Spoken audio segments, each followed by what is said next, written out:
This is Shu Hirata's Let's Talk Japanese Fight Sports with Charlie Jewett from sogokaku.com. Let's begin.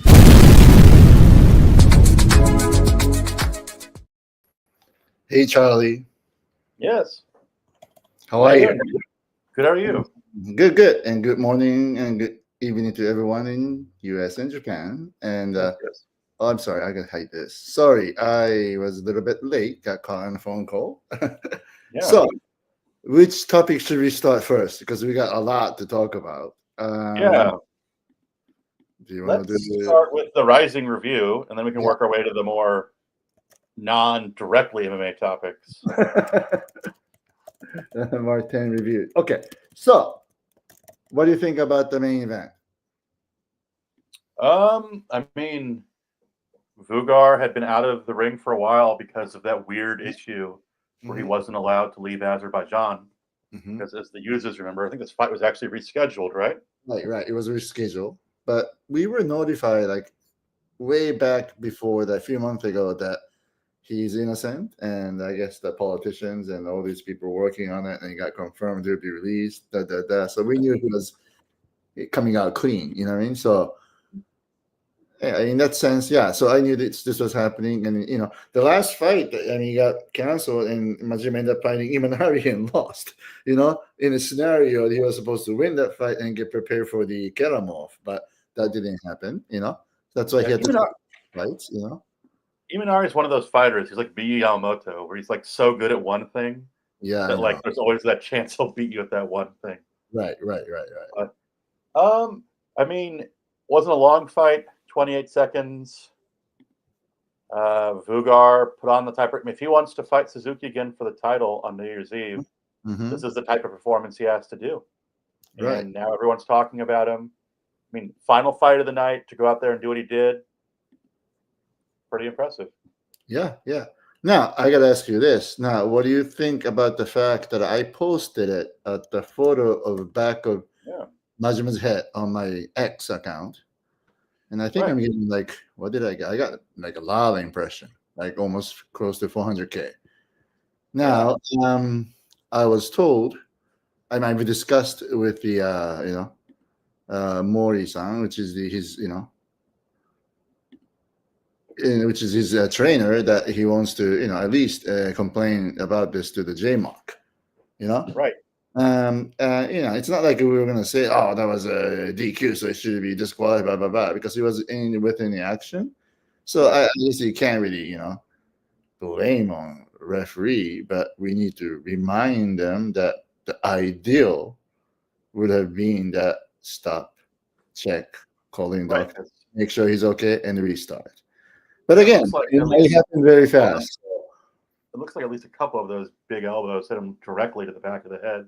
Yeah, I mean, according to Majima, he took that hit on standing, went down, but he was conscious, and he was able to grab Keramov, and he was able to, adjust to where he's supposed to be. But he got nailed on elbow, and he heard the referee said elbow, to Keramov to warn. He thinks he heard that, but after that, he doesn't remember anything. Yeah. So, anyway, in my experience too, like those types of things, the only way you can overturn those is like the day of the fight, like while the event is still going on. So I think it's a smart idea to bring it to JMOC's attention, but I kind of agree. I don't think there's a lot of hope of them overturning it or anything. Yeah, exactly. No, I'm not really hoping for overturning it, but I'm going to tell you this. Back then, my other former client, Mr. Yusaku Kinoshita, fought in Landmark, and I don't remember, he grabbed the cage and stomped and won the fight. It was declared he was a winner, but immediately right after the fight, the decisions were made that he was disqualified. It didn't have any backstage throwing a hissy fit. Yes, now you knew it, so that's what I wanted to get into. Yeah, I remember that. I don't know if you remember. Do you remember when Celine Haga fought in Invicta FC, and she choked her opponent unconscious and lost? I remember that. Yes, I remember that. Right. I remember I was telling her, because she was contacting me. I'm like, in Kansas, you need to find the athletic commission representative at the event and protest it now. Because if you don't protest it while the event is going on, they will not overturn the fight. You have to do it now. Like, I know you're upset, but you have to do it now. So timing is really important on when you, or if you have a loud person like Aoki in your corner who's going to go backstage and create a big hissy fit. But again, and I think personally, was it a JMOC pattern already? I mean, they should at least get together and, you know, review the tape, all kinds of stuff. Yeah, sure, it was obvious a grab, you know. But again, the referee should have stopped, warn him, you know, or deduct points, whatever that is, or a yellow card, red card, and restart the fight, right? Yeah. I think we just kind of have to remind referees to be a little extra cautious, you know? Well, I think there's also a lot of confusion. This will go to a topic we'll talk about later on. There's a lot of confusion on what constitutes the back of the head. Because sometimes you have referees that kind of like say it's kind of like a mohawk that goes down. So there is some confusion on it. Right. And of course, in the same timing, you know how athletic commission changed the rules, right? I mean, on those 12 to 6 elbows. So I think fans and audience gets a little different ideas when it comes to elbows. So in a way, I guess referee still back of the head striking. It doesn't matter elbows, or punch. It's illegal. So that's something that I guess I think the referee has to be extra cautious.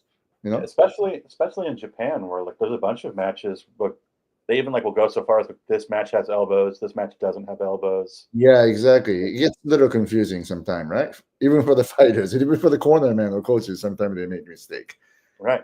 Yeah. I don't know if you remember, and back then, Mr. Maximo Blanco got DQ'd on the UFC fight for kneeing to the opponent's head while he was down. Right. The first word is like, "Oh yeah, that's right. It's UFC. I forgot about it." So I mean, this is the key of the moment. Stomping and soccer kick to the head. So heat of the moment. Yeah. So, which other fight that you? Some about the Hamasaki fight.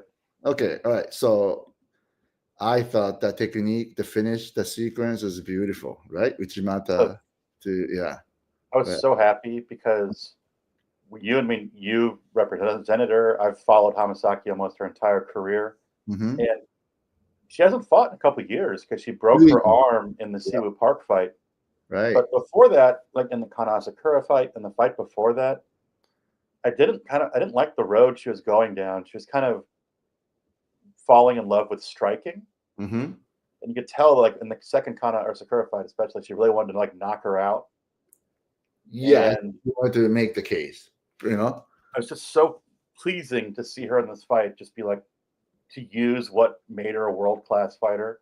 She used her judo. She went for arm bars. She got the full mount. And it was like a textbook Hamasaki match because when she's doing well, she kind of looks like the female version of Sakuraba. And so like once in that second round, once she grabbed a hold of Shin's arm in that Kimura lock, you just knew that she was going to roll around and do whatever it took. And it was beautiful. I mean, the technique was amazing. She had it in super deep. Shin wasn't going anywhere. Yeah.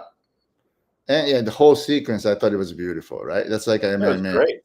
Yeah, something, this is one of the beautiful part about the MMA, I think early in her career, they used to call like the Hamalock. They like named it after her because her coach had the Megalock. Oh, yeah, that's right. Yeah.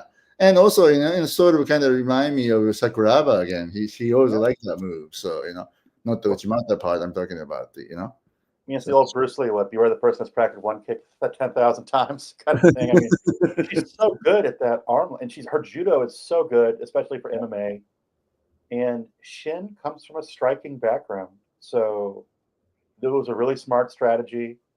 And hats off to her. I'm glad to see her back in her winning ways. I look forward to seeing what she does next. Sure, exactly. So I was just going to say, at age 42, and face it, it's not much going on in terms of a women's division in Rizin. They're not really bringing anyone new to sort of a established division. So what do you think what's next for her, really?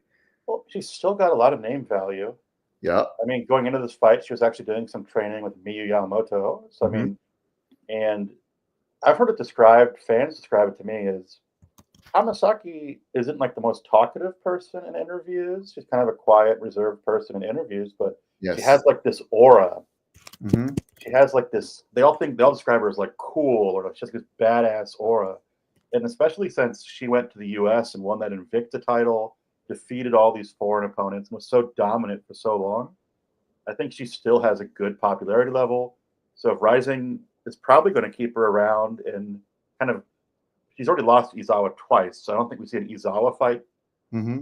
But I think we see like one-off kind of exciting fights for her, especially at this age of her career. Yeah. And just I have to remind it again that since you mentioned her, she was an Invicta champion back then. It still is in a way 105. It's still back then more in a way that was it for the best in the world, right? So I would have, yeah, she maybe is the very first Japanese fighter who won a world title in MMA. Truly deserving to be called as a world title. Yeah, she was the first one to win, I think, a North American title too. Yep. And that was back, I mean, when she went over there, Rising might have had some fights, but it wasn't anything like it is today. Mm-hmm. That was the 105-pound division. Right. Especially since that was around the time that Invicta's strawweight division got gutted. And they all went to the UFC. So they were really focusing on atomweight at the time. Right. And it was the, known names like Penne to Michelle Watterson, they were all there, so at their peak time we're talking about. So, and, but again, there's not much going on in the women's division in Rising. So I would be very curious to see what Shingo is going to come up with next, Right, because, like, let's talk about that for a second. So for like Izawa, she's already beaten Hamasaki twice. Mm-hmm. The final fight being a finish. There's nothing to benefit either one of them in that fight if it happens again. No. So I would prefer Izawa needs to be fighting. They need to be bringing in talent for her to fight. She needs to be fighting until they can develop a local challenger. They need to bring people over for her. Yeah, exactly. That's what I was just going to say. For this landmark show, you saw a couple of flyweights, right? And on the last shows too, Zulu and stuff like that. So that's a Rising's typical of matchmaking. Bringing them in and bang them against the Japanese fighter, and if they look good, and bring them in again, kind of promote them. Yeah. So in a way, I think in terms of a flyweight in Rising, the top of the top food chains, Horiguchi. There's Ogi Kubo and Shinryu Makoto, right? So they're creating a fighters, right? So it's funny that I can't name. There's one fighter I want Makoto to fight on New Year's Eve, and that fighter fought in the previous Rising show, and did very well. But still, Rising feels maybe one more fight needed to be more known and gain popularity in the Japanese market. So a fight against Shinryu would make sense, kind of stuff. Right. So I think usually they would need two, like a warm-up, tune-up PR fights. You see it a lot with the best example is like the Road FC people or the Korean fighters that Rising uses. Yes. They kind of fly under the radar, and then you realize these people have fought 4 or 5 times for Rising. Right. And they've proven themselves. The problem is Yuri Shin's a fun fighter. She's a former champion, but let's be kind of honest. The reason she was on here is because she's very attractive. She has a big social media presence, and they put her against Rena, and it was like the beautiful fighter versus the beautiful fighter fight. The problem is, like, you also need a fighter. You need a fighter that you can sell, like marketing-wise. You also need like a skilled fighter that can actually become a challenger. So they need to start scooping up those types of people. Right, and for some reason they're not really rebooking what's her name, Suri Park, right? So, well, I think Park might have been injured. I remember a couple months ago I saw her going around with a big knee brace on. But the problem is Park is kind of similar to Hamasaki in that she's now lost to Izawa twice. Yeah. So that fight really is off the pages. And Park, while she can be an exciting fighter, also doesn't seem to be generating the type of attention that like a Kate Lotus or like a Yuri Shin is generating. You know what's funny? I just typed it a little bit because someone sent me a message about Suri Park. I guess apparently she wants to talk to UFC still, seek for an opportunity. I interviewed her years ago, and she's always said like Rising's not her goal; the UFC is her goal. So I guess she's very insisting on it today, as I know. So yeah, Yeah, exactly. But again, so that means the Rising would have to bring in a couple fighters like they did with the flyweights, which means investing money, you know? Well, And, I would like to see some. Well, I'm sorry, I didn't mean to cut you off, but I would like to see something like they did with the old school Kana Asakura. Because when she retired, we look back at her career. That tournament was great because they put in a mix of. They brought in like veterans. They had like Rena and Miyamoto, who wasn't a veteran in MMA, which was older, but they also had Kana, who was very young and had a long career ahead of her. right. So they had a good mix of a division. Where right now that just There's no doesn't characters, exist. period. Yeah, there's no talents there on that division to beat like Yeah. that. So it's obviously like maybe the flyweights, Sakura is thinking about Grand Prix next year. That's why he's investing money to bring in all these fighters. In that sense, I till they find another potential star like Rena from their point of view, I'm not sure if they're going to spend any money to really, to women division, You would know better than me, but I think the second Super Atomweight Grand Prix, the one with Izawa and Park in the finals, Yeah. went terribly. It generated no attention. It probably made Rising very little money. And I think they were like, okay, let's put a break on it, wait for a new fighter to emerge. Right. Wait for a Because new, good-looking, young, strong fighter. they're just going to let Deep Jewels, Pancrase, and Shuto try to churn up someone that they could crown into a champion. Right. Well, here's what it is. We're rising parts that could maybe Hamasaki go back to Invicta, I don't think she wants to be honest. But the point is this: the rising pays well. So that's the problem, It'll be a huge pay cut for her. Well, plus, I mean, I think she's at the point where it's nice to not have to fly 12 hours to do a fight to then cut weight. Oh yeah, and that too, and also the sponsorship money that every fighters are making in Rising is very good. I mean, if you hear those figures, which I'll get into later, it's way better than you hear in this country. Like not even comparison. So. Plus, I mean, this fight that she had here, it was a high-profile fight, so she probably did pretty well. Right. All right. So, but I like to see women's division develop. Because I always be, women. And I would like to see Shin Yuri back. I think she's exciting, and I think they could put her against someone more her level and build her up a little better. Sure. Yeah. Hey, wait, first off, can we go up real quick? The Sudario fight was funny to me because this is his first fight post Enson. Right. And this matchmaking makes no sense to me. I wonder if you can Kato is a middleweight. They blew up to a heavyweight for this fight, who hasn't fought in MMA since 2017. The guy hasn't fought in MMA in like 7 years. They blew him up to a heavyweight, and Sudario looked awful in this fight. Well, here's what it is. I think I don't know anything about it because I tell you this, even though I communicate with people in Rising, I don't ask anything about the other fighters unless I'm really curious, and I don't know a lot of things about it. And I think you just have to assume that I guess they have some contract obligations to get him a fight, and or maybe sponsor a person to get him a fight, and this is going to find the opponent. I think. Someone was telling me, they were like, if he wasn't a heavyweight, Rising might have cut him by now, because I feel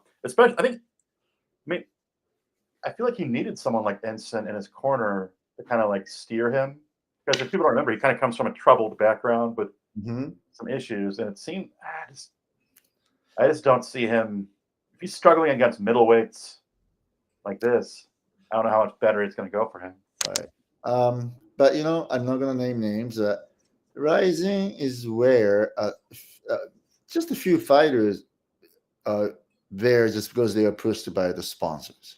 You know what I mean? Like sponsors' recommendations, I would say. Right. So I have a feeling the Sudario is sponsored by pretty, influential people, I think. So Interesting. Okay. Yeah, that's one maybe reason, I kind of think that way, maybe, So I'm not saying for sure, but that happens to a few fighters, And who's the heavyweight that's always like crippled? He's always got his like leg in a knee brace. He defeated the guy that beat Sudario. He submitted him. Oh yeah. God, I forgot his name. I can look. That guy's always sitting ringside. Like that guy's got to have some powerful friends. He's always like wearing a suit and sitting ringside at these Rising shows. Right. Oh Jesus, who is this guy? Who is that guy? I'm gonna look for it. There you go. I don't know why I can't remember it. Mikio Ueda. It's Shibisai. Shibisai. That's right. Shibisai. That guy is always at every Rising event wearing like a nice suit, sitting ringside. Well, I don't know. Yeah, maybe. You know what? I really don't know much about this fighter, to tell the truth. You know, I just assume like you must have some friendly friends. Yeah. So yeah, I have no idea who. You know.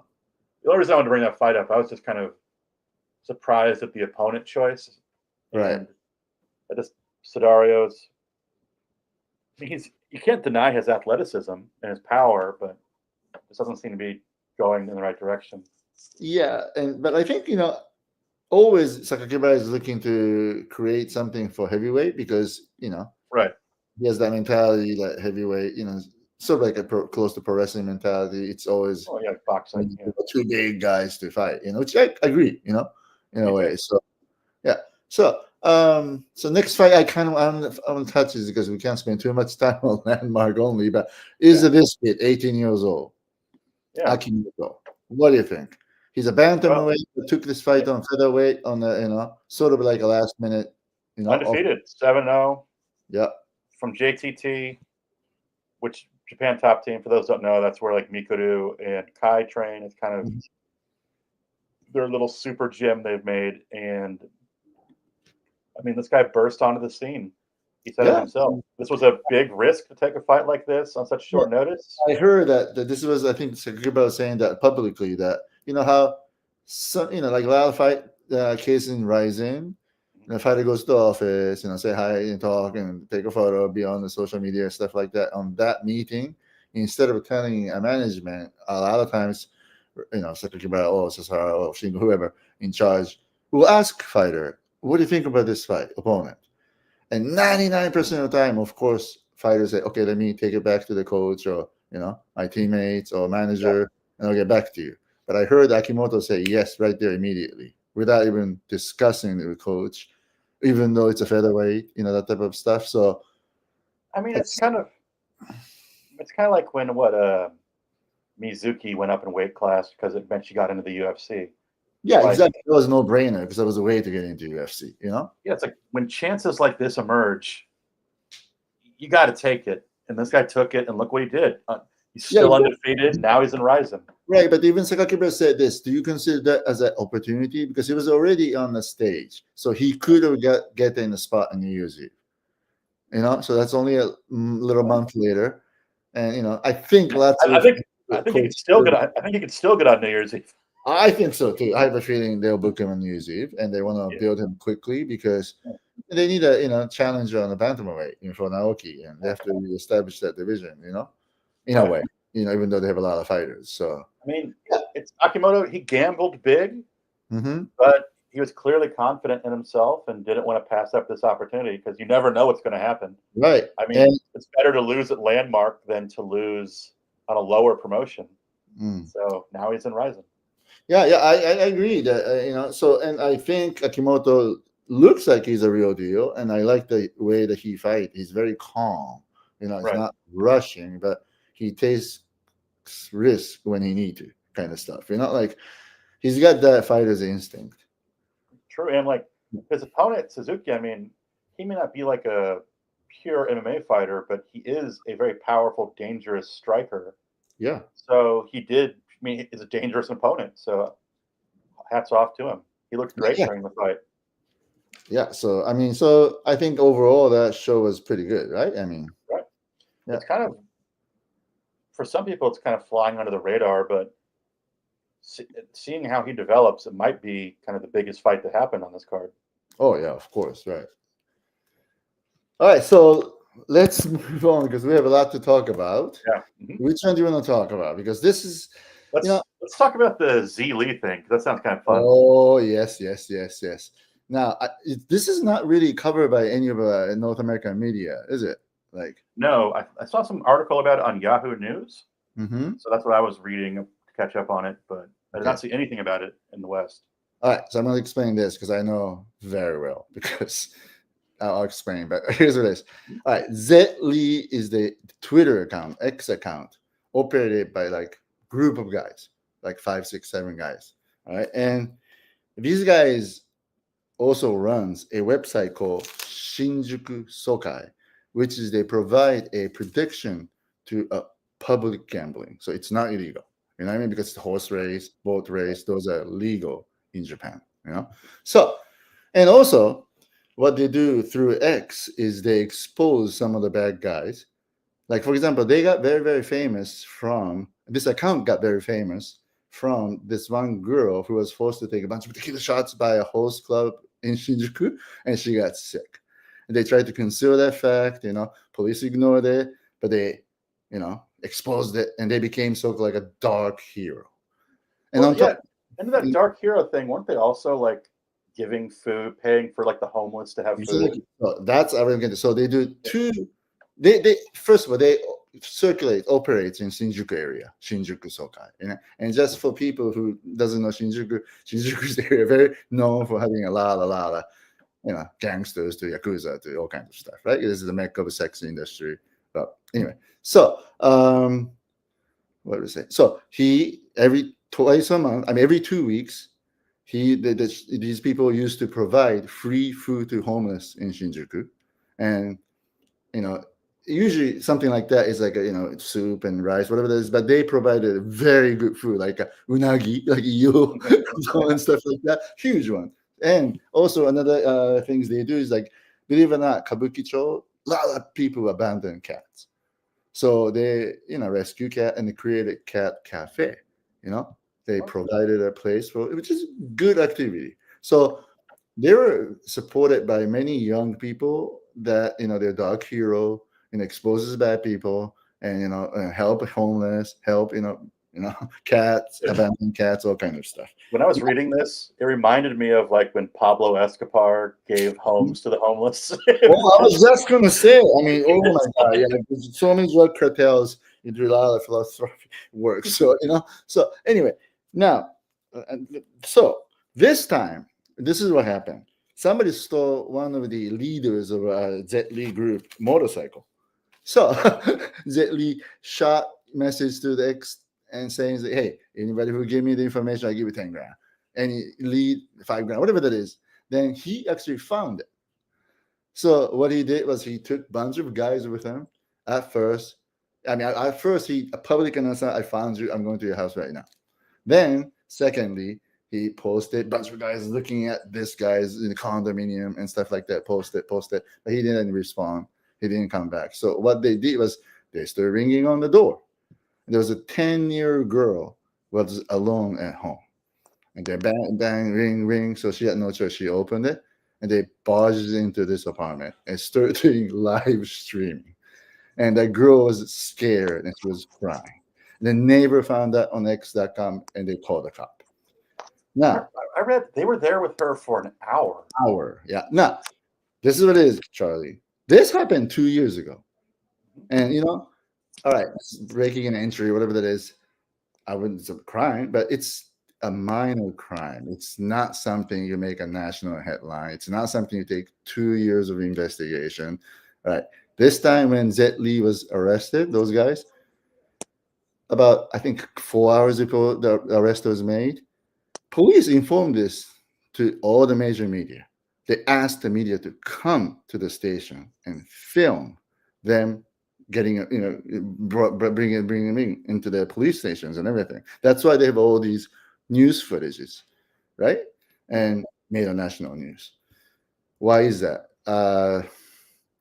Because they suspect that these guys are part of those criminal groups who recruit young, not so intelligent boys on X and send them to rob houses.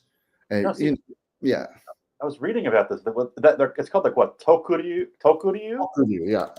And to explain to the readers, the way that there's like a whole government task force going after this now. Yes, It's yes, very much a very serious thing that's being considered seriously.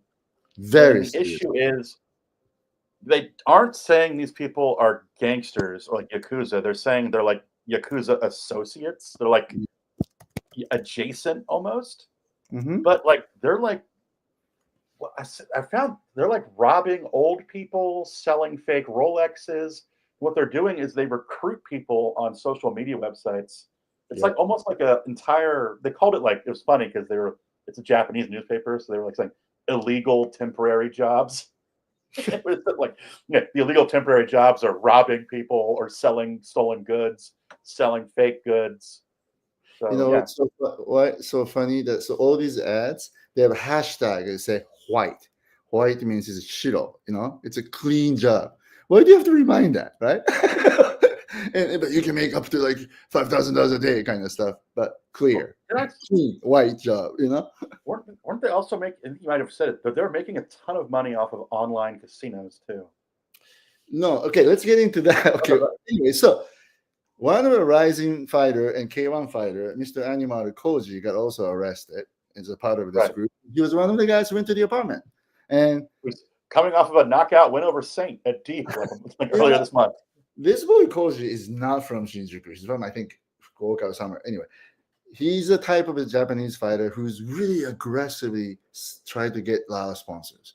So he's a super salesman. So he goes and go around everything. That's why he bumped into Shinjuku Sokai, because those guys has a close tie to an online casino called Bbet. And, you know, the leader of the Z Lee were a so-called advisor for Bbet. And, you know, like the guy like Alan Yamaniha who just fought, his main sponsor was Bbet. And so they have a sponsor, you know, many fighters paid overpriced, you know. I want to say that you said overpriced.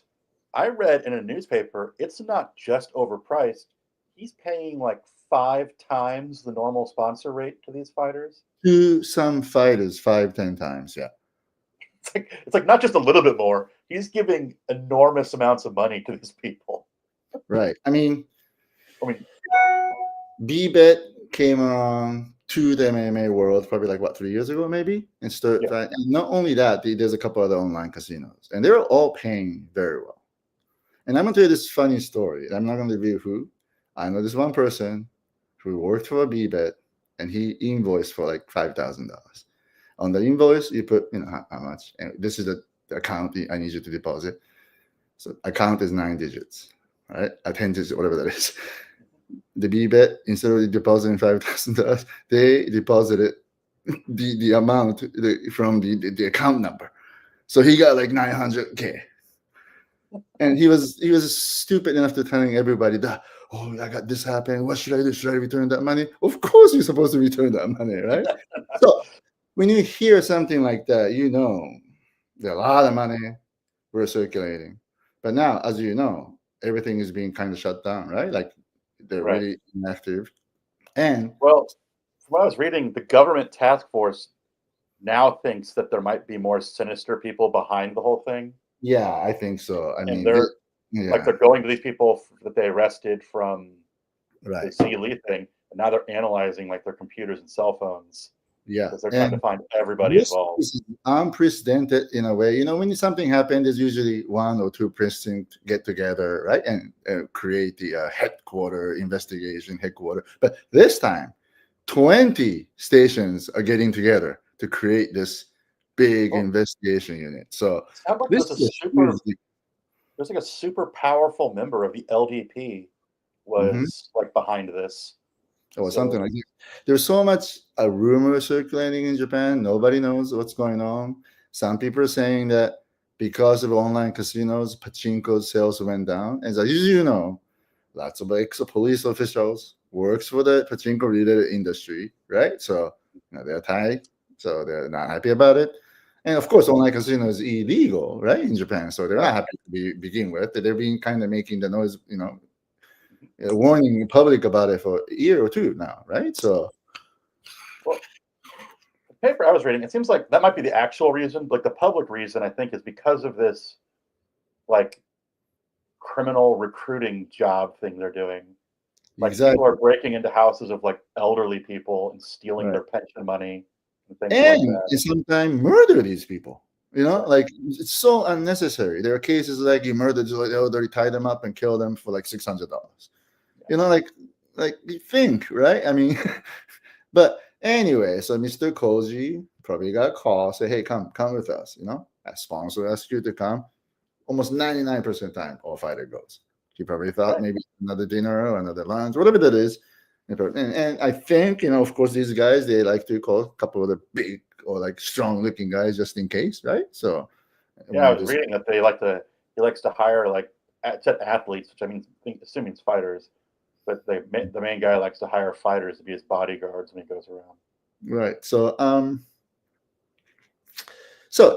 yes, so I was contacted by many medias because I'll tell you this because it's already public, but BBet used to sponsor like Ren Hiramoto, and Shinjuku Sokai had association with some of the my clients who was grown up in Shinjuku area, who just happened to know them or him for a long time, and but that those sponsors all approved by Rizin, and some of them was even they're mad, and it's not like they're part of anything. But anyway, so I heard that they also think that how they provide food to the homeless, and in return they take homeless's ID informations, and using that they'll register IP telephones and provide that to those criminal I groups. saw that he made the main guy made a fortune selling untraceable cell phones. Something like that, yeah. Yeah. I mean, so he was a tool guy, they call it, or tech guy, whatever that you want to call it for the group. For those who don't know, like burner phones are illegal in Japan. So. Right. So, yeah, so just saying, it's never got reported in any of the North media. I mean, any of the media outside of Japan, but this is a huge news, and I hope nothing more will happen because I think most of the fight will just be sponsored, called into the dinner kind of stuff. So it's not like they went to some places to threaten people or at the place when their illegal phones are sold. But so that was a big. All right, let's go from one sponsor to another. Now we can talk about the Mika Yoshiba. Oh yes. Okay. Our lady from, for those who don't remember, it's good that Landmark happened today because Trigger's old sponsor from Potential, Mika Yoshiba, got sentenced today, and not today, but recently. And she was trying to do this whole defense where they didn't we didn't know we were doing something wrong kind of thing. Right. And dude, the judge did not believe it at all. No. The judge said that she used her position as a government official to deceive and like trick people. And she got sentenced to 10 years in prison and has to pay back like $1.3 million. Now, 10 years in prison is a long time for the Japanese sentence, right? Because some murders gets like 7 years. I wanted to bring something up though, because the Japanese criminal system is very different from the American criminal system. If she cannot pay her fine, she has to stay in prison until it's paid. And so what will happen is if she can't say she can't pay any of it, after 10 years, each day she's in prison will be worth like 5,000 yen for the work she does. So at that rate, she'll have to be in prison for 108 years before she pays off her fine. So I hope she squirreled some money away to pay off this fine because maybe she has stash money. Yeah. Who knows? But I thought people would find it interesting. In Japan, you cannot leave prison until you pay your fine. Right. Yeah, so I guess she's going to be in jail for a long time, and then she was rumored to be associated with a guy like Chihiro Suzuki, right? And not just him; it was Suzuki and was it Yushi, the host? Oh yeah, that's right. Yeah, Yushi, the host. Yes. Yeah. And I think she bought one of the promotion rights of Landmark or something like that. So she was the Trigger. Trigger. Yeah, I'm sorry, Trigger. She is the direct reason that Trigger no longer exists. That's true. Yeah, exactly. Right. And yeah, so she's gone. But nobody's really talking about, her association with those fighters anymore. Again, same as the D-bit, I think fighters just looking for sponsors. It's very, very common in Japanese MMA. And just It's because bad timing for Rizin because this was around the same time that like what was it, that crypto scam company was also sponsoring them. Right. Oh, by the way, you know what? I have to mention one thing. You remember I briefly talked about Carlos Ghosn in a couple of podcasts ago, and I mentioned a guy who helped Carlos to escape Japan. Yeah. Was from Navy SEALs and he had a breeze in the Japanese prison, which was wrong. I'm sorry. He's from a Green Beret, and he and his son were arrested, and they put them into the solitary confinement for like a year and a half or 2 years, whatever that is, and they had to sit on the same position. They forced him to rip all this paperwork all day long, no air conditioner, no heater. So they had to make the case. And when they were finally released, his son was like 20 pounds lighter and stuff. So Japanese prison can be very, very. Well, there's lots of complaints. I know that there's complaints about people like suffering frostbite, and then like the other way in the summer because. Right, and according to that, a lot of people are like forced into solitary confinement for like years, and in the national standard, if you do that more than 14 days, that's considered a torture. And I heard that some people snap, screaming all day, and that kind of stuff. You can hear that from the next door. It's a very, very bad environment. You're also not allowed to talk when you're in prison. So right, and you have to sit on the same position. Yeah. Like that would never happen in America. Well, I remember I was listening to the podcast with Enson Inoue and his wife were on because they were describing it, and his wife mentioned Sarah that she wasn't allowed to cover her face while she slept. Oh, really? So like if you're like she would sleep with like her hand over her face, kind of, and the guard would like wake you up and tell you can't cover your face. Well, I mean, there are a lot of vicious criminals who deserve to be like that, but I guess from human rights perspective, you can't really torture people like that way, right? Locking them up out of the society is a penalty itself. So, but again, Japan is different. No, so yeah. So since you mentioned Enson, so that's I don't know anything about this. Like Enson is now fighting deportation. Yeah, so I don't know the exact details of this, but I mean, I listened to his interview with Todd Atkins. I highly recommend everyone listen to it. He describes what happened, why he was in possession of the drugs. Seems way more innocent from his description. It just sounds like Ian McCall mailed them to him, kind of and he got in trouble. So that's what happened. But now, do you think he will like win? I mean, not being able to get deported. I mean, what? So his thing is that they were kind of. It sounded kind of hopeful and positive because I think he mentioned that he fought being deported also like 16 years ago. Okay. And now he's been in Japan for like close to 30 years. His family's here, his wife's here. Plus, he's getting a bunch of letters of recommendation that he stay. And they said that that's actually very powerful in Japan because it's actually it's way harder to do. Like in the U.S., to sign a petition, you just write your name. But in Japan, you have to like write your own letter, and then you have to write your name on it, seal it, and do all this formal stuff. So it's a lot more meaningful to get these letters. And apparently, he's receiving quite a bit of them. And if I had to guess, my gut instinct would be that he stays just because he seems to have a lot of support. Plus, I think he still has a lot of fans and things, especially in police circles. And he's not really a danger to society. No. He does like charity stuff every year. I mean, yeah, and he was just need to grow up a little bit about something, right? So yeah, well, he was the first to admit in the interview it was something stupid. To him, he didn't even like think of it like it was a drug because to him, he was like microdosing, so he saw it more as like medicine. He didn't even like think about it. But people have to be really careful now because many states cannabis is legal. Some people bring in maybe THC lotion even for your injuries and stuff, and you could theoretically get arrested, right? And for that, so line up like that basketball player in Russia. Oh, I know. For pot, right? I think wasn't that like that? Like a weed vape pen. Right. All right, so next I want to talk about this one real quickly because I know some people will criticize me for mentioning this, but there you go.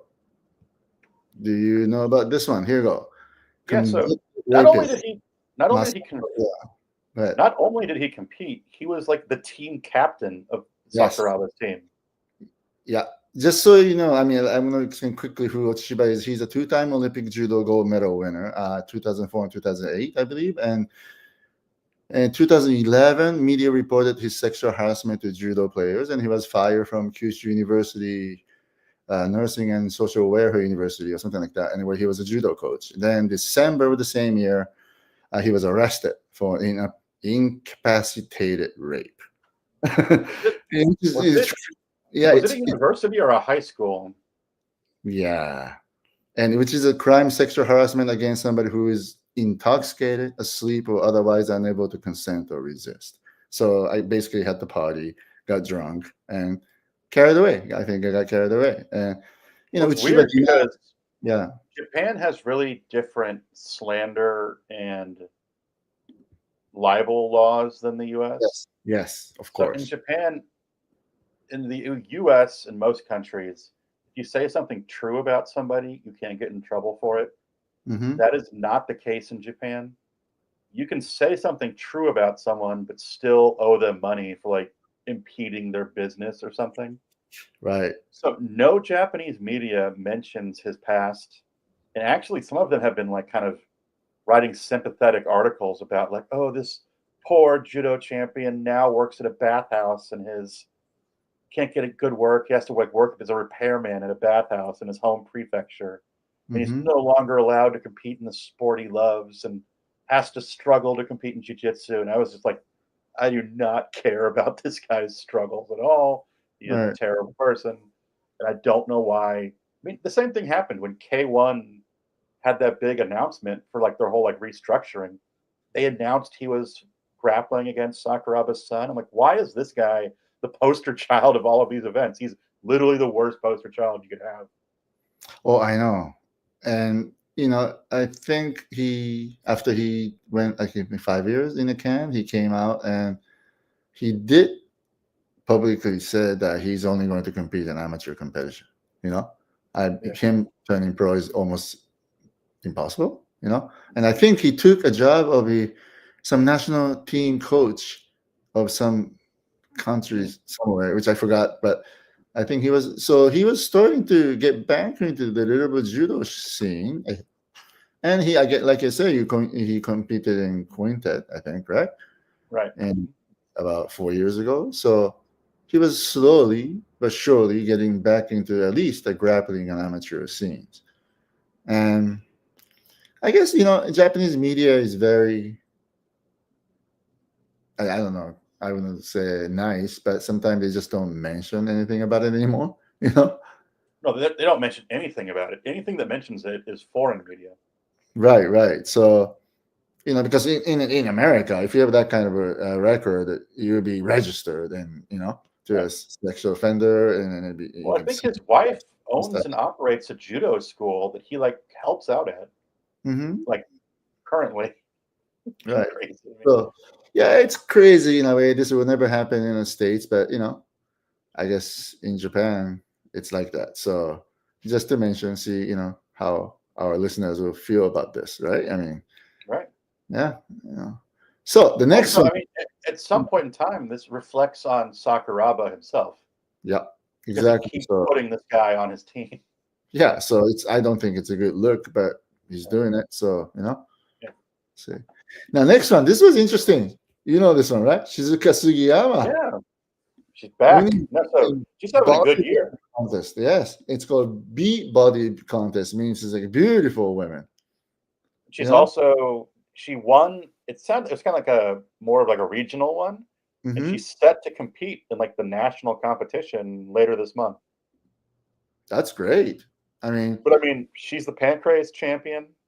She's doing this bodybuilding, and it's getting a lot of attention. People are talking about it. I mean, You Next had her on to talk about it. I think they even had Kate Lotus on, who's also has a bodybuilding background. Oh, really? Plus, she's also doing rising commentary work. So she's all over the MMA media right now. Right, and I see that on her You Next and other shows too. So I guess she's kind of creating a new path to a female MMA fighter post-fight career. Because yeah, also sure, why not? They're right. More bigger than lots of regular normal female. her They know the YouTube. body well, so Yeah. Well, I mean, her YouTube channel was like dead. She hadn't made a video in 2 years, but now she's making more content again about this bodybuilding stuff. So I think she's really kind of reinvigorated her career. yeah, that's great. Great for her. You know. Yeah. Yeah. Plus, I mean, she's very popular. People like her personality. She seems to be a nice person. The fans all like her. Mm-hmm. And when she's commentating at Rising, there's a lot of comments about her too. People like her commentary. So I think she's kind of showing, like you said, she's transitioning nicely into a post-fight career if that's what she wants to Well, do. that's great, and she's creating a new path, and nobody really actually done this, right? I mean, from MMA, in women's MMA circle. So, I think Right. this is much better than, let's say, creating a little, sexual content on OnlyFans kind of stuff. Yeah, much Yeah, more something that her son can be proud of. yeah, exactly. That's a good way to put it. So, yeah, Yeah. yeah. All right. So the last one I will kind of mention is this one. The JMOC and Deep had a rules meeting, and this was Yes. open to the public, Right. and which is I actually a saw like very a weird Twitter post. Didn't they say like, come to the meeting or never complain about not understanding the yeah, rules again? exactly. It's funny. So actually, a lot of actually a cornerman or coaches, they either That's went. what that's what I thought was interesting because the meeting was held. It sounds like at UNext, Yeah. and they said it's open to 50 people, and we want Uh-huh. fighters, cornermen, trainers to come Right. and learn about how these fights are being scored. It sounds like. Hmm. So yeah, I think it's very interesting in a way the fans can be, to see this in real time, right? And only up to Yeah. 50 people they were able to see it, and I heard there's a lot of fans applied for this 50 people spot. So even though it's not rising, it's deep. I think there are a lot of fans are there interested. Well, You it's know. the same. It's a JMOC, so it's the same referee association. Hmm. Yeah. Even though So it's deep. yeah. It's so those guys who assign referees and stuff like that too. So that's why I have to complain about Majima's head. By the way, he's fine. He went to the doctor. Yeah. I just got the medical record. It's I have to file that to JMOC. So they'll talk to the referee, kind of stuff. So yeah, but it's a lot of most of the guys went and they sent me a lot of messages how they felt about it and stuff like that. But I think the bottom line is you just have to understand that you have to finish strong and you have to try for the finish, and that you got to win that last round and forget the concept of scoring per round. Really, I mean, it's really almost simple as that. That mentality will be okay because everything else is pretty much the same as the unified rules. Yeah. Yeah, No, I yeah, mean, in deep, it's definitely you got to finish strong, and you got to doing damage or getting close to finishing a fight is so important, yep, especially in the rule set. Where like if you go to Pancrase, Pancrase actually has the open scoring, so you know what the score is after each round. right, right. So it's kind of interesting. I'm glad. That's the cool thing when you have like a Shuto, a Pancrase, and a Deep, is they Mhm. can each do their own thing, and you can kind of see the strengths and weaknesses of each system, Yeah, and then exactly. benefit This from that. Yeah, commission. So, I mean, it's like once Saeki said, Deep is like a toy box of fight sports. He's yeah, open to any rules in a way, exactly. according to a fighter needed. So, yeah, and again, it's the same as Rise In. I mean, no scoring. They're scoring the whole fight, so you got to finish strong. It's just Well, the it's whole always. I mean, traditionally, even if you don't say it, that's always been the case with like right. Right. Japanese MMA. That's why I can't believe to this day some fighter comes back and complains, yeah, but I think I lost that last round, but I definitely won the first two kind of thing. But that's not that you got to throw out that mentality. I've spoke to rising fighters after fights who were like, Mhm. my coach told me I was up 2 rounds, and you're just like, I looked at them and I was like, they don't score by the round, Right. and it blew their mind. They were like, what are you talking about? I mean, it's like they. It's just weird to me that they didn't know that. Yeah, I know. I guess to begin in a fight camp, that's the first thing they should know, right? I mean, I would be building my entire strategy around it if I was a coach. exactly right. So right. So I mean, I get that kind of complaints still till this day. So I hope fighters and coaches will get a little bit more information about where they're going to be fighting. There is one topic I wanted to bring up before we close. Okay. I didn't message you about. Yeah. There's an announcement. Krazy Bee is separating from Yamamoto Sports Academy. Oh, really? Yes. And to me, that's a very interesting story because I've been to Krazy Bee many times. Mm-hmm. And to me, like Krazy Bee and YSA were almost like synonymous as the same thing. Sure. It's like you're going to Krazy Bee, you're going to Yamamoto Sports Academy. It's the same building. Mm-hmm. But in it, so for those that don't know, it is the biggest gym I've ever been to in Japan. It is huge. They have a Huge. full cage in it. Then they have like a mat wrestling room. They have a weight room. It's a very nice place. And they recently opened a restaurant inside of it called like Nori's Lounge and all sorts of stuff. And now they are separating. Krazy Bee will no longer be training there. The fight team is leaving. They didn't announce where. The Krazy Bee wrestling program, the apparel brand, and the restaurant are all leaving. And then Yamamoto Sports Academy is kind of rebranding itself, I think, just like a 24-hour gym. And to me, this is kind of like the end of an era almost. I think so, yeah. And the announcement, Krazy Bee's representatives are listed as Miyu Yamamoto and Urson Yamamoto. And YSA is some guy called like Keiichi Tashiro. And I am very, very curious to see where Krazy Bee goes. I know they have a gym in Okinawa, but that would be crazy for them to relocate the entire team to Okinawa. No. And I know that part of the team left and what like that security company's gym or like Yachi trains. Oh, yeah. Okay, yeah, because he was part of the Krazy Bee thing, yeah. I think that's where like the old manager went. I think the guy that was like involved with Shimizu or whoever. Like the guy that was like trying to become a manager. That manager was the issue too. I heard that there was a problem within the Krazy Bee for the last couple of years. I heard. Right. So, and I know that Hamasaki Ayaka trained a lot at Krazy Bee for this camp. Mm-hmm. So I'm very curious to see what Miyu and them do. And also, like the reasoning behind this is Krazy Bee just not making the money that it used to, and Yamamoto Sports Academy is like it'd be better business wise for us just to be a normal gym. Mm-hmm. So I'm very curious because Miyu is very entrepreneurial. She has like pop-up coffee shops that she does. They have like a little, I think she's no longer with the guy that she was married to, the fighter from Guam. So she's in Japan really? full time. She's not? She's not? That's what I heard. I may not be true. I have no confirmation, but plus, I mean, she's always in Japan. So, I mean, that adds a little bit of evidence to that. Well, I think I said this long time ago, but Miyu has been so-called household name for a long time in Japan. You know, she did the scene when she was in high school, and I think Yahoo Japan has this way to value and measure the recognition level among the general public of Japan, and Miyu always scored higher than most of the rising fighters. No, because I mean, these events, she'll just open up a coffee shop. She'll like find a building that's not being used, like a Harajuku, Mm-hmm. and she'll just run a coffee shop out of there for the weekend where she'll be the person making and serving the coffee. And the place will be packed. People will come to get coffee from Miyu. And she's a very smart businesswoman. I mean, her So too. her sister's extremely wealthy.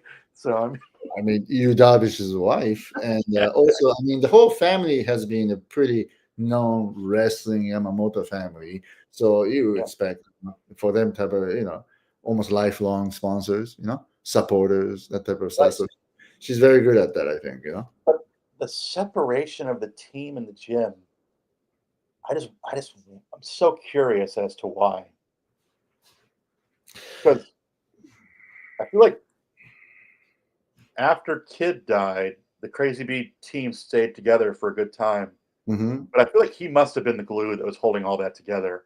Right. Because after a while, pretty much all of the old guard left, and they've built a new team. They actually have a pretty good women's team now, but which makes sense because Miyu's there. So I was just wondering, has the absence of Kid kind of created a divide now with the gym and the fight team, or is it just a financial thing, or does Miyu want to do her own thing? So I'm very curious to see what happens. Definitely the departure of the kid affected it, right? Because they lost the leader. And the next successor would have been Koji, who left Japan to go to ATT. Yeah. So there was no so-called leaders in the training environment in that sense. And people started bringing all these different managers, talking different ideas to the fighters. And that's how probably actually ended up in another gym. And Right. yeah, so I think, but like as you said, the Miyu has her own entrepreneurial mind using MMA, right? In a way, the popularity of her in wrestling and MMA. But I have a feeling the YSA has decided to just go regular gym route. That's just much more profitable than like. Because I mean, it's not like it's not like it's in. It's kind of in a weird part of Tokyo where there's like nothing around it. Okay. But that being said, the rent still has to be insane, just because of how big the building is. No, that's a residential area, though, right? Yeah. Right, it's a residential area. So, and it's a relatively wealthy area, right? So, I think they're hoping for wealthy members, maybe. It's just a consistent gym, right? Yeah. Well, because I always assumed places like Krazy Bee or AACC make all of their money with their kids' wrestling programs. Oh yeah, of course, yeah. So maybe that would be interesting to see. I mean, in a way, AACC is the smartest, right? Because he still rents the huge room on second floor within the gold gym. So his rent. That's so funny because when you go to the gold gym, the list of spaces that use that space, there's like 6 MMA gyms that use that space. It's like Cal Uno's team, AACC. But he's the smartest. The big mat, full ring, a full-on facility on equipment. So it makes sense. I mean, you can't run that by yourself. It's too much, Full lockers, baths, showers, everything. It's perfect. Yeah. So, yeah. So let's see. I mean, we should follow on what's going to happen to this, Krazy Bee and YSA. That's very interesting, Yeah, very interesting. All right. So I guess that's it for today. I think we had a lot of topics that we have discussed. I think it is interesting. Hopefully, our listener enjoyed it. So I guess I'll see you again in a couple of weeks. Yeah, I'll find the time to do this again. Absolutely. All right. So thank you for listening, everybody, and see you in a few weeks.